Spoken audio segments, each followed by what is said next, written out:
Welcome to episode 9 of Cautious Coffee. This is Austin Staton here with my co-host DeRae Crane, and we are coming, I guess, at our first remote filming location. First time. Yeah, we're excited about this. We're joined by Anthony Ferrell and Alan Lett. And we're excited to have them on this episode of the podcast. And both of them own OG713 and AF Custom Shirts, which is a locally owned business here in Houston, and was actually responsible for some of the hoodies that you've seen DeRae and I wear for the podcast. But we're excited to have you guys. So welcome aboard. Excited to be here. Thank you. And yeah, that's not the first time I've heard puns on my last name. I'll let you play with it and figure out if you can figure out all the fun ones I got during middle school. Hey, it's okay. Yeah, it's all right. I blame Anthony for that. I mean, yeah, I put it in your all head. gotten a little joke from our names here and there. I mean, I've called Ferrell Cat before. Okay. My last all name, right. so. I've been called Station, Stratton, Stanton. Oh, okay. Nothing correct. DeRae. DeRae. I mean, I get DeRae. Yeah. A lot. It's DeRae. Longy. Well, we're excited about this episode, and June is Pride Month here in the United States and throughout the world, and we wanted to discuss pride, disenfranchised minorities in this country, and equity in this country. And I think it's something that we've seen that has really increased in conversation over the last year. And DeRae, it's been a year since we first had our conversation where Cautious Coffee was essentially born. And I feel like even though people are talking about these issues more in terms of equity, there's still a hell of a long way to go, especially when it comes to racial equity, gender equality, all of this. There's so much more to do. But think about how you and I got here today, Austin. It was through a conversation with you fellas, and that's how we got here. So that we took action from that conversation, and I would like to hear a little bit more about it, and I'm sure the listeners would as well. Just going from dialogue, conversation, interaction to taking action. I think the key takeaway that I have, something that I've learned over the last year, is you have to talk to people. You can't just talk about talking to people. You have to be about it, right? Actions speak louder than words. And sometimes you have to get outside of your comfort zone. You've taught me this. I had the sign on my desk that said "Seek discomfort," and was I all about it? You eventually pushed me out of a plane. But I think sometimes you have to be uncomfortable. And a few weeks ago, just for background, the company that I work for, we're working with Anthony and Alan and hopefully getting some media coverage for their business. But you asked me a good question when I was interviewing you, and you asked me, basically, are you an ally? I can't remember the exact wording, but that was a really good question. And Thank you. Put me on the spot. Thank you for asking that question. And that could have made me feel uncomfortable, but it immediately made me think, I don't know, it was just a damn good question. So give me the reasoning behind that question and why you posed that to me. Yeah, thank you. It's something that I always ask, even people within my own community. And an ally is something that we have an understanding of what we think an ally could be or should be, right? But there's a journey through what an ally could be, and everybody stands or starts differently within that journey. And it's all right if you're starting at 0, on that journey. It's completely all right. And it's, it's amazing if you are at a level 8 out of 10, right?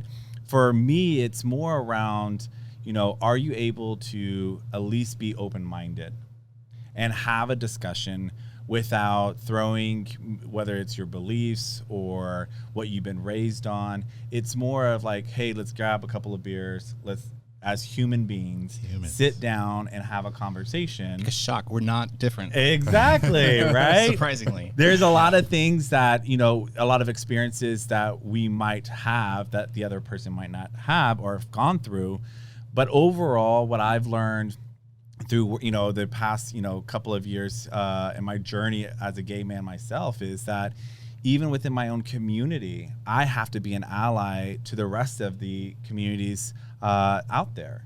And as a gay man, I also have to realize that in my community, we are a little bit more privileged than others in the community for lesbians, bisexual, the trans community, because I would say it's come a little bit more acceptable for the gay community to be out there. Now, I'm not saying that for everybody, right? We all have our own experiences, but I am saying the other communities that are out there, let's say the trans community, they need so much help and a lot of education out there, because there are tons of people who still do not understand where they're coming from, who they are, or will even acknowledge them as a community or as a person.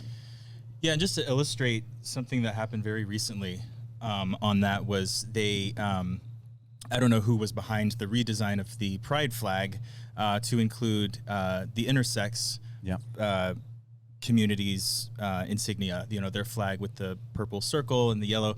The all-inclusive pride flag that we have on our shirt right now is now technically out of date, and of course you get people this that year, as of like 2 days ago. 2 days ago. Yeah, and make a new shirt. Make a new shirt. Exactly. Yeah, but the reactions are people who don't like change, people who why do we have to within our own community, and it's so hard to watch. Like, no, we're all in this together. This is the thing that we've been fighting for. Like, inclusivity is a good thing. So that's that comes to mind as a very recent example of how that can rear its ugly head, even within our own community. And I just really quickly, I would just say it's something I've always, as even said to you, is how am I supposed to go and ask somebody to be an advocate or someone to fight for us as a community when I'm not even an ally within my own community? And so that's where I got to be the best ally that I can be within my own community first, before I go ask my heterosexual brothers and sisters to, fight for me for that equal rights. Just want to reset for a moment, because I don't know that we did a proper job of introducing Anthony and Ellen, and that's totally on me as a host, so I apologize. Can you give us the quick elevator pitch, who you are, what you do, and how you guys met, all that kind of stuff? Maybe not go into that. But time. It was a bonus episode. It was a warm summer day. Long walk. No, I'm Anthony Ferrell. I'm born and raised here in Houston, Texas. Proud age of 36, going on 35, going on 36 this year. Always aging us. I know, right? But happy to be gay and happy to be an advocate. And I am married to this one, Alan Lett. We own OG713 and AF Custom Shirts together. It's a passion project that turned into a full-fledged business. And what was the question? I think that was it. That's good. That's good. Okay, that's good. Okay, so back to the podcast. Yeah. We mentioned allyship, and it's not just with the LGBTQ plus community. I mean, DeRae, we spoke about this on the phone last week, that there are so many groups that are disenfranchised in this country and globally. And I probably had the best roll of the dice, snake eyes or whatever, when I was born. Pure luck. We've spoken about it. Out of 7.6 billion people on this planet, could have been born anywhere. I was born in Texas. I was born and raised in the Woodlands, Texas. Born in America. Born white. Born male. Straight. Ovarian lottery. Ovarian lottery, as you said. And that was a very well-received comment, by the way, from some feedback that we got. That's good. But I was born into a privileged situation. I'm the only one on this podcast right now that was born into a fully, I guess, privileged, We could put it in quotes. I'm okay with that. Put it in quotes. Privilege. But there are so many disenfranchised groups out there.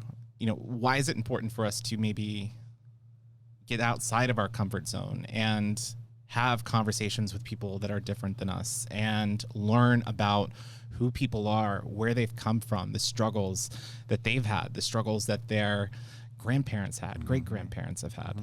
You can only connect the dots looking backwards. That's something Steve Jobs said. And you need to be able to have those conversations, right? And even someone that you totally disagree with, I want to know how they got to where they are or why they think the way they do and the struggles that they faced. So someone, like Austin, who, can't relate, has no context for the struggle, maybe he can point out some things, some ways, some avenues, some opportunities that, someone that's disenfranchised may not even be aware of. So it's important, open-minded. I love when you said that. Like, let's just chat.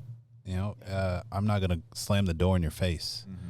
No, you're a human being. Yeah. And until aliens come, which could be soon. I'm a believer. I'm a believer. I feel like we've already had that experience. So, well, I think it's about exposure to the unknown. When you don't have a person in your life, like for example, for us, we don't have we know many trans people. What do you? No, go ahead. But we sought that out because that was something we realized. We're part of this same conversation, part of this struggle. Like we need to be learning from these people in this community, so that we have the correct perspective on it. Absolutely. And their perspective on it. And I've seen, even in my coming out journey, there was people who were staunchly opposed to the very idea of it, and then in getting to know me and realizing, and my friends and everyone else in our circle, they've come around to realize that, again, we're just like them. Yeah. We just happen to be born a little differently. Yeah, and I would even say to that would be more of just understanding that we're humans, right? And what we're not asking, even within our own community for the LGBTQ plus community, we're not asking for more rights. Yeah, we're not asking to have more, rights that are going to be superseding anybody else. We're asking for the same rights. We're asking, in 2015, the Supreme Court just ruled in favor of same-sex marriage. So my husband and I we got married in 2016. So we've only been married for 5 years, and it's only been legal for 6 years. Yeah. And people ask, why is there still a pride parade? Well, guess what? There's still gays, lesbians, bisexual, transgender people being killed, prosecuted around the world because of who they are as a person. And a lot of people can't comprehend that because they're not willing to be open-minded, have a discussion, and understand just because it doesn't affect you doesn't mean that you have the ability to go and say, well, I don't like what you stand for or what you do, so I'm going to make sure I put a roadblock in front of you. Yeah. It's wild to me that we have seen a lot of progress here in this country. I mean, just you mentioned the last 6 years. I mean, we look at something that we discussed last week was how people's minds can change. We look at Hillary Clinton and Barack Obama, for example. Yep. When they were running for president in 2008 and the question came up about same-sex marriage, they punted on it and said, it's between a man and a woman. And then, 7 years later, if my math is right, I'm bad at math, it became legalized federally. Under Barack Obama. Which goes to show you that the power of conversation, learning, and understanding can shape and reform, I guess, your ideas. But DeRae, I mean, there's still a lot of work to do. I mean, there is. But I mean, that's the country as a whole, right? We're babies. We're a baby country, baby America. Yeah, a little over 200 years. Yeah, babies. In a lot of ways. I recently saw a thread on Twitter of LGBTQ cartoon characters dating back to Bugs Bunny and all of the references to why these characters might be coded or perceived as LGBTQ. All of the comments, of course, on this on Twitter, a garbage fire of a website.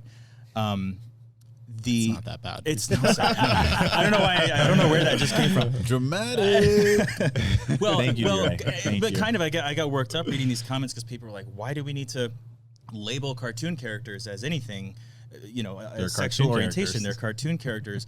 But what people fail to see is that as a kid, especially seeing representation, even in a way that's kind of abstract or coded, can be really, really beneficial to just the development and just feeling understood and seen in the world. Right. I mean, because I grew up watching movies and, everyone looked like me. And my roommate, my former roommate, my last roommate before I moved in with my fiance, his name's Alvin. He's Vietnamese. And we met in college, lived together for about 2 years, amazing guy. But I remember when Crazy Rich Asians came out, and he saw it multiple times in theaters. He was so excited because he finally got to see people that looked like him, that were the stars of a major motion picture. And now Marvel's putting out a superhero movie. I can't wait to see it. Which is incredible. Shows like Kim Convenience, you know, which has had its controversies if you follow that. But it's, again, representation does matter, but we still have a hell of a long way to go on representation. And I think, DeRae, part of it is equity, right? And we've had this conversation. There's been companies that have changed from, you know, diversity inclusion to diversity, equity, and inclusion.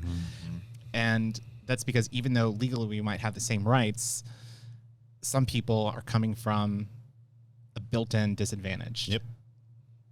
And that's happened especially with the Black community. Look at all the presidents. I remember being a kid and you see all the presidents, their pictures. Yeah.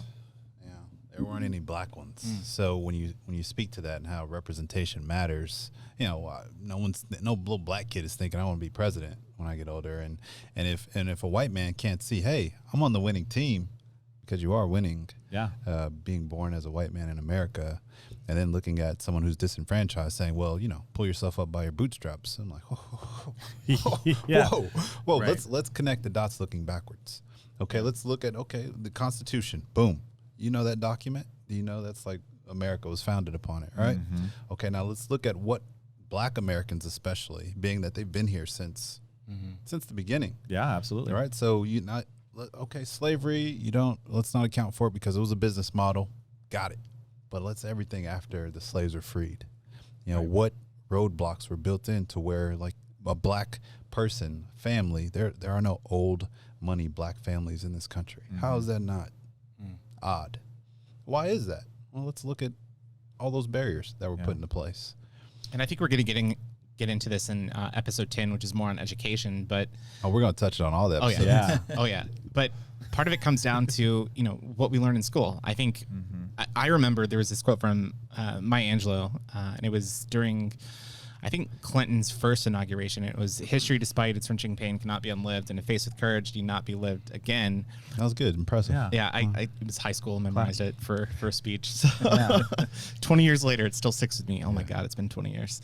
I think part of it is Americans in this country specifically, and probably even you expand that out to other Western countries, we are uncomfortable when it comes to facing our history. And having conversations about where we've come from. Just the accountability part. Right. Well, because it forces you to confront all of the things we call systemic racism now.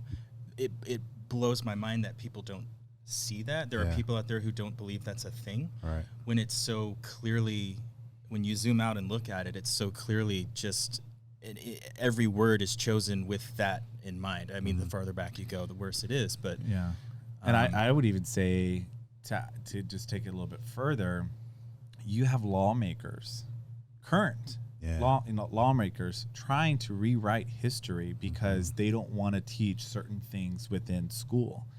It's happening here in Texas. Absolutely. And that's Greg Abbott's 1836. And that's the exact thing I was just talking about, is like, how do you want to, like, as a lawmaker, someone who is here to ensure that, one, we're protected, we're safe, we are taken care of as citizens, right? That is one of your focus points, is to erase certain history because you don't believe or you don't think that we should be able to learn it. Whether it's Black history, brown history, you know, any type of Asian history. I mean, because there were internment camps in California less than 100 years ago. Yeah. And nobody talks about it anymore. And it was one of the things. So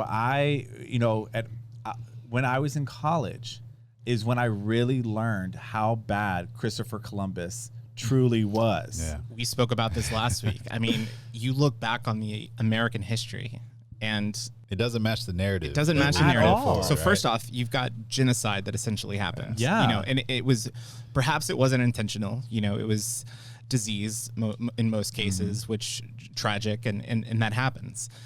But there's also a group that we don't talk about at all, and those are the natives that are absolutely. here. And so we have all these disenfranchised groups, and then we have, the people that were in this country thousands of years before, we never talk about it. Yeah, well, we don't do anything to help them. Oklahoma, the Supreme Court in Oklahoma just passed that half of Oklahoma is Native American land. Oh, yeah, I remember reading something about that. It just happened last week. And I saw that alert come through, and I'm like, if they can go ahead and say that half of Oklahoma is Native American land, what does that do for the rest of the country? The whole United States. Like, going back to Christopher Columbus and they weren't even the first people to land here, right? Which I learned after Vikings, high school. Yeah, Vikings. But it's one of those, it's like, that is a subgroup of humans that, we don't talk about. You see them as mascots in major football leagues or just leagues itself. Not just that. Back in the day, they used to, I forget what they called it, but they would take native children and young adults and try to kind of whitewash them. Yep. Yeah. And there was a phrase that they used. Now I'm going to butcher it, so look it up. Well, yeah, but there's that. But then you wonder why so many people in certain communities are so afraid to take certain medicines, vaccinations, right? We look at vaccines in, what was it, Alabama? Is that? Yeah. Well, just in general, like, you see, you look back at American history and you see what, white America did to the black community and to the Native American community as well, to get rid of them and to just, make sure that certain community was above the rest, right? And I think it goes back to the LGBTQ plus community. When you look at education in high school, and I know we'll talk a little bit about that, but from a pride side, growing up, I knew that I was gay and I knew I was different when I was 8, 9 years old. I didn't know what it was at the time, but I knew that I was different. I knew that I wasn't the normal boy who liked girls. I didn't have those type of feelings.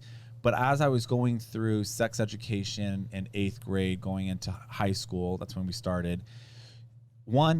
Sex education was already horrible. Yeah, to begin. Exactly. Is, Oh, yeah. You there's no real resources or education that our school system is putting in place to really save us and let us know what that could be. Like, if you have unprotected sex, you can get all these diseases, but also have a baby, right? Instead, our lawmakers are saying abstinence. Yeah. That does not work. Right. Like, the person who is saying that had sex unprotected or before they got married. I guarantee it. And I'm just putting that out there. But that's just amplified when you think about the gay community, because especially as younger teenagers and children are realizing their sexuality, they're also raging with the same hormones that their straight counterparts are. And if they know nothing about the world of sex as it looks like for them, then there's a lot of really damaging consequences that can come out of that. let's be honest, they're learning from the internet too. Like porn, they're learning from those porn sites where, this is before we had cell phones really, where you could have internet anywhere, right? I remember having my first colored printer. I won't go into that story.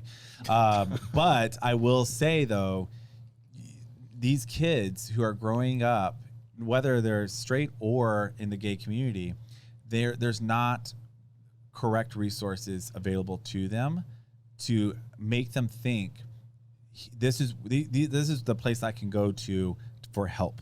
They're scared to talk to their parents because it's not the best, right? Or their parents are told to abstinence, don't do anything, right? Compared to saying, hey, you're going to go through some feelings. Some parents are really good at it, but this is what you can do. This is the resources that we have, and let's not be afraid to talk about it. It's not being afraid to talk about it. That's the key message that I want everyone to take away is even if you do come from a position of privilege, you have to recognize that there are other people in this country and this world that are treated differently just based on the color of their skin, sexual orientation, disabilities, so many different factors. And sometimes it just, even if you're not at that 8 to 10 level on the ally scale, just having conversations with people that are different can help shape your worldview, right? One of my really good friends, he's my little in my fraternity. I think I've told all of you this story before, but he was engaged in college. We both went to Baylor. He was dating this girl for 4 years after he came out. And I remember the conversation that I had with him when he finally told me, and I was like, dude, that's fine. Our friendship has become stronger, I think, since he was able to be open and be him true self and express himself.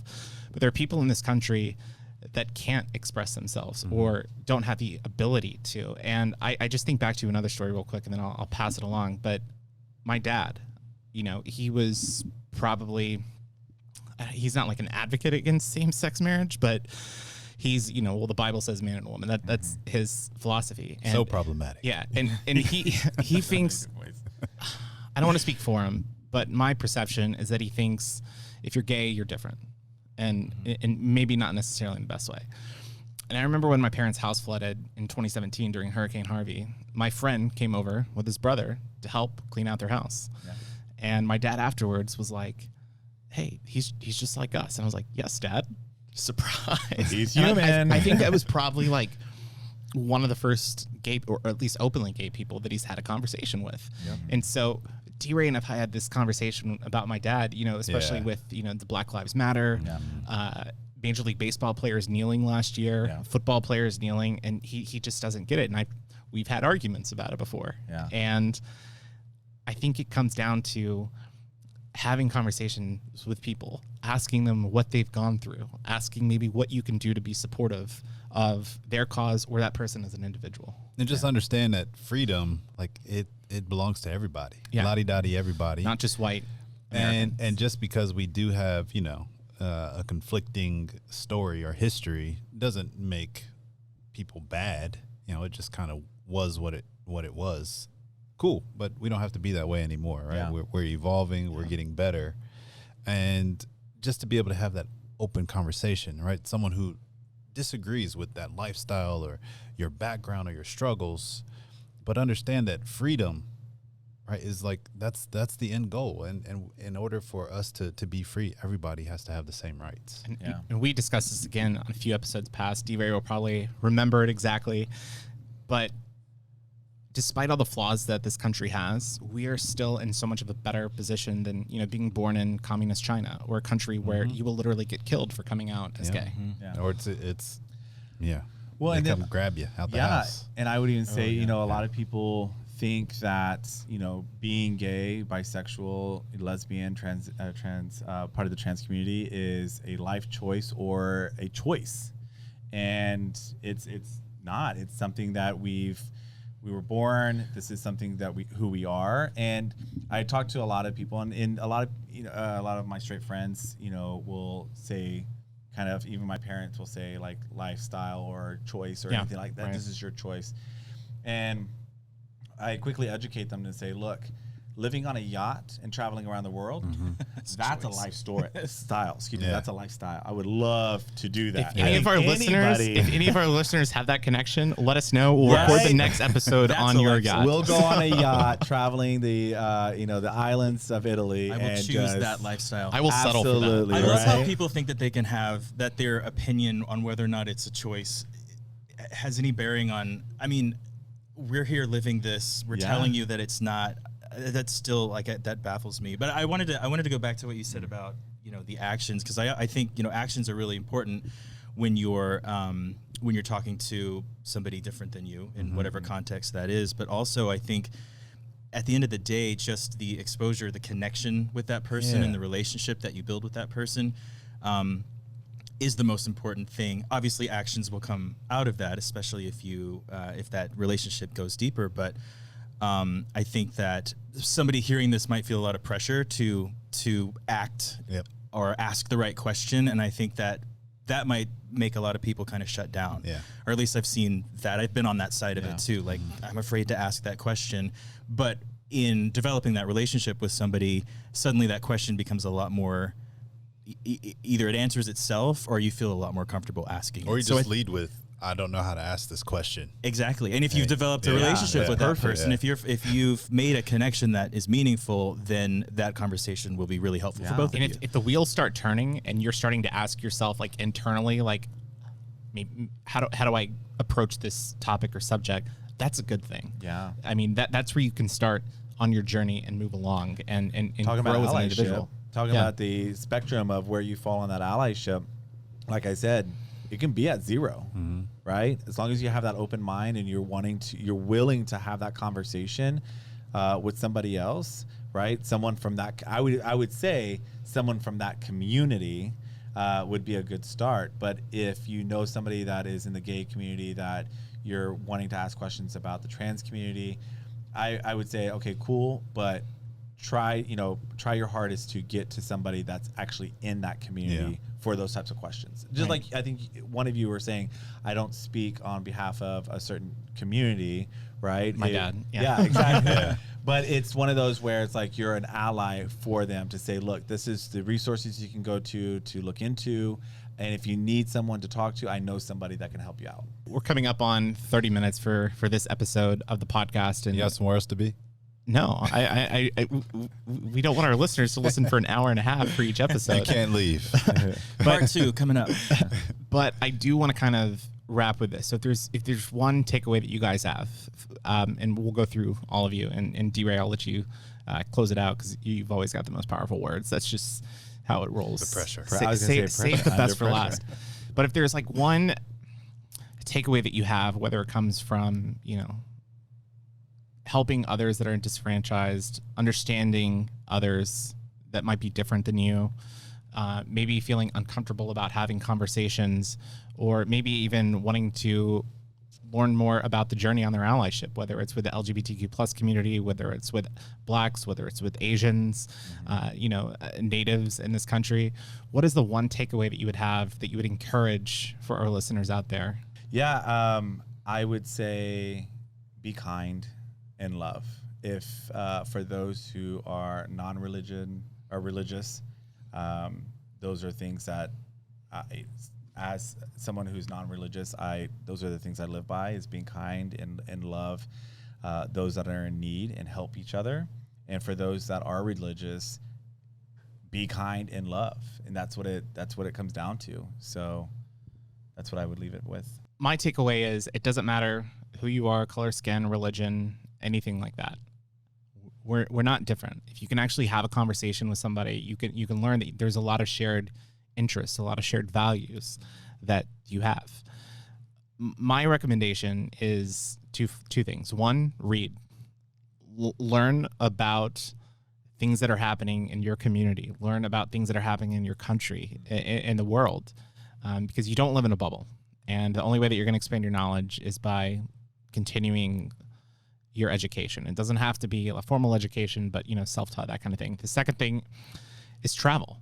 I'm a huge proponent of this. Don't just go to the touristy spots when you go to a country. Actually get out there and learn about the cultures, have conversations with locals, ask them questions. And I think when you can have a better understanding of how the world works, it can make a difference in your life. So I'm going to go back to freedom, and I'm going to touch a little bit on love, because we do love this country. Just because you are privileged or won the ovarian lottery doesn't make you a bad person. What does make you a bad person is if you hate people that aren't like you. Right. And, to speak to the folks that are disenfranchised and disadvantaged, the folks from the privileged communities aren't the enemies either. So, when there's force, there's resistance. And both sides need to be understanding, and it shouldn't even necessarily be sides. It should just the individual saying, okay, I disagree with some of this stuff. I want to learn more about it. And it's okay for folks to be different than me. We're all human. And the goal should be love. And if it is love, then all the other stupid stuff doesn't matter. It doesn't matter religion, sexual orientation, none of that. Your economic background, none of that matters if the goal is love. So let's focus on what the goal is. This world prioritizes sports so much. Soccer, it's the number one sport in the world. Yeah. And you have people from all walks of life coming together to cheer for Manchester United, Liverpool, Chelsea. What's the goal? Because they want their team to win. Yeah. And our team is the human race. That's right. You want to come together. It doesn't matter what background you have. We're all on the same team. Yeah. Work together. It doesn't have to be that hard. Don't support the aliens. Goal is love. I mean, when the aliens come, then we'll have an enemy. But until then, that will probably be beneficial for unless they come in peace. Then we're good. But that's probably why they haven't come down. They're like, you guys, you need a little more work first. Well, I was listening to some science episodes on Netflix, and they were saying that we could be the most advanced species out there in the whole world, in the whole universe, because of some of the things that they found on other planets where, yes, they found some life and things like that, but it's not to the point where we have what we have here in this world. And we have some of the crazy creatures. We think aliens are out there are like funny looking, and we have some of those creatures right here on Earth around us, but they love each other too. So that's a whole nother episode, right? And I think it'd be so much fun to discuss. But I mean, you just look at the odds. 1 trillion different galaxies out there. Like we can't be alone. Nah. Stay tuned for episode 50 of Cautious Coffee. Right? Do aliens exist? Comment below. Yeah. Well, Alan had to run, and so we're sorry if you saw him jump off the screen. I swear we didn't kick him out. I did. Well, maybe Anthony did, but really appreciate you taking the time, Anthony, and joining us on Cautious Coffee, having this discussion. And for our listeners and audience, whether they're in Houston or abroad, maybe how can they learn more about you or get in touch with you? Yeah, thank you so much for having us on here. Again, we're OG713 as well as AF Custom Shirts. You can follow us on Facebook, Instagram, LinkedIn, Twitter, and our website, og713.com or afcustomshirts.com. We are an LGBTQ+ owned business, and we certified as well. We are part of the Houston LGBT Chamber of Commerce here in Houston. And I will leave you on this. If you're a corporation or a business at all that's going to put out Pride merchandise, please use an LGBTQ+ business to create that merchandise.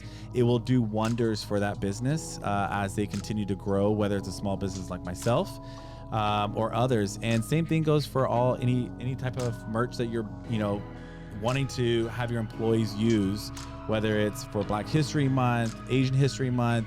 Try to find a business that is owned by a minority for your merch. Yeah, supplier diversity is really important, and I know a lot of corporations are making that a huge focus, and they've done so for a few years, but now I think they understand the importance of doing that. So they're out there. We'll drop all of the the contact information for OG713 and AF Custom Shirts in the description below, so be sure to check them out. And DeRae, any parting words? Until next time. We'll see ya. Take care.